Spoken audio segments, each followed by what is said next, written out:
আসসালামু আলাইকুম সবাইকে। আজকে আমরা এসেছি কেএফসিতে।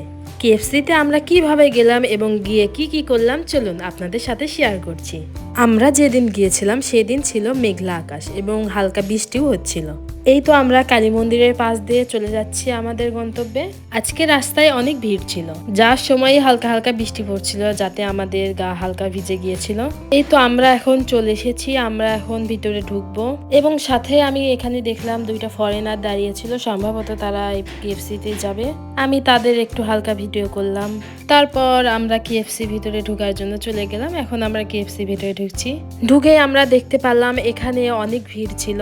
আজকে এতটাই ভিড় ছিল যে আমরা বসার মতন জায়গা পাচ্ছিলাম না। কিছুক্ষণ দাঁড়িয়ে থাকার পর আমরা অবশ্য জায়গা পেয়েছি বসার জন্য।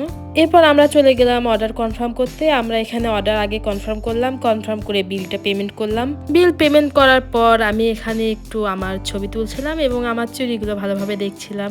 ছবি এবং ভিডিও করা শেষ হলে দেখতে পেলাম এখানে আমাদের খাবারটি এসে গিয়েছে। আমাদেরকে টেবিলে খুব বেশি দেরি করতে হয়নি, 10 থেকে 15 মিনিটের মধ্যে আমরা আমাদের খাবারটি পেয়েছিলাম। আজকে আমরা যে প্যাকেজটি অর্ডার দিয়েছিলাম এই প্যাকেজে ছিল ফ্রাইড চিকেন, ফ্রেঞ্চ ফ্রাই, পানি এবং কোল্ড ড্রিঙ্ক। এরপর আমি এই তো কোল্ড ড্রিঙ্ক খাচ্ছিলাম এবং খেতে খেতে একটু ভিডিও করছিলাম। এই তো এখন আমাদের খাওয়া দাওয়া মোটামুটি শেষ, আমরা এখন বাইরে বের হয়ে চলে যাব। আমার ভিডিওটি আপনারা কে কোন জেলা থেকে দেখছেন এবং আমার ভিডিওগুলো আপনাদেরকে কেমন লাগে অবশ্যই কমেন্ট করে বলবেন। লাইক, কমেন্ট, শেয়ার করতে ভুলবেন না এবং আমাদের সাথেই থাকবেন। আল্লাহ হাফেজ সবাইকে।